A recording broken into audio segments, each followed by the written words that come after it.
Mas, no fundo, isto era o clima que se vivia finais do século XIX e inícios do século XX, não é?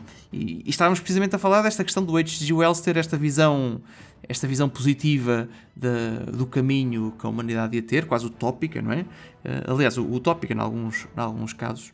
E foi um dos autores que contribuiu aqui para a popularização desta tese do conflito entre ciência e religião, em particular entre a Igreja e a religião. E parece-me, aqui pela citação que estamos aqui a ler, que a própria citação em si é um bocado contraditória, não é? Parece que há aqui qualquer coisa que está mal contada. Então como é que a Igreja investe tanto nas universidades, nas escolas, nos apelos populares, etc., não é?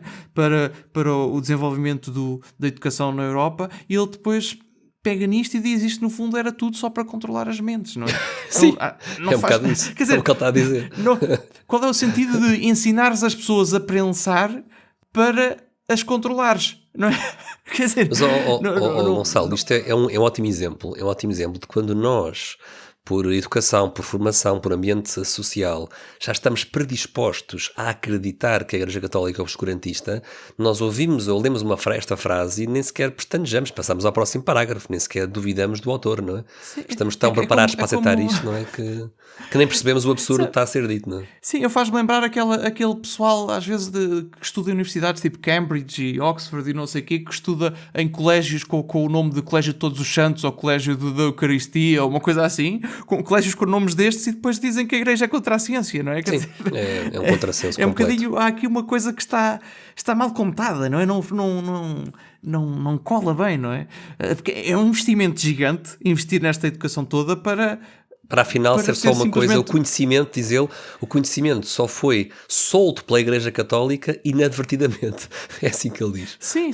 Vamos ensinar as pessoas a pensar para elas nunca nos poderem, para as podermos subjugar, não é? Ao contrário, não é? Se eu quiser subjugar a população, eu não vou ensiná-los a pensar por eles próprios, quer dizer, eu quero é que eles não pensem, não é? Quanto menos a população pensar, menos me pode desafiar, não é? Quer dizer, acho que... Não faz muito sentido. E, portanto, estamos aqui em 1919, este Outline of History é publicado em 1919, torna-se um dos maiores best-sellers de história do século XX. Ao longo do livro, o H.G. Wells não tem coisas simpáticas para dizer em relação à Igreja Católica, que ele considera como inimiga do progresso humano. Talvez, diz o professor Príncipe, talvez tenha usado material do White e do Draper, mas não há certezas em relação a isso. Uma obra muito popular, mas não uma obra popular entre historiadores académicos. Ou seja, mais uma vez, o Outline of History não é uma obra que os académicos vão aplaudir. É uma obra que vai ser um best-seller entre os não académicos, entre o público em geral.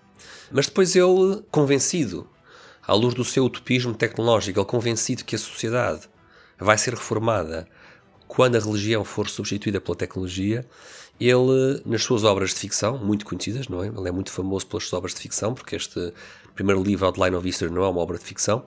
Na sua obra Men Like Gods, uma obra de ficção de 1923, ele apresenta uma utopia na qual, à medida que a humanidade progride, não é? A ciência floresce e a religião definha. Portanto, nas suas obras de ficção, ele vai começar a introduzir aqui, Gonçalo, esta visão dele muito utopista e tecnológica, não é? Na ideia de que estas duas coisas têm que ir a par e passo. A religião desaparecer, definhar, e a ciência florescer, expandir-se e dominar. Sim, uma tese que ainda hoje em dia é bastante popular, não é? Esta ideia de que à medida que se sabe mais ciência que se perde a fé, não é? Um tema que nós temos vindo a falar aqui várias vezes, é um bocadinho essa a ideia aqui do nosso podcast, não é? Que mostrar que isto não tem que ser assim, não é de todo assim, não é? E que aquilo que tem acontecido ultimamente tem outras explicações, não é?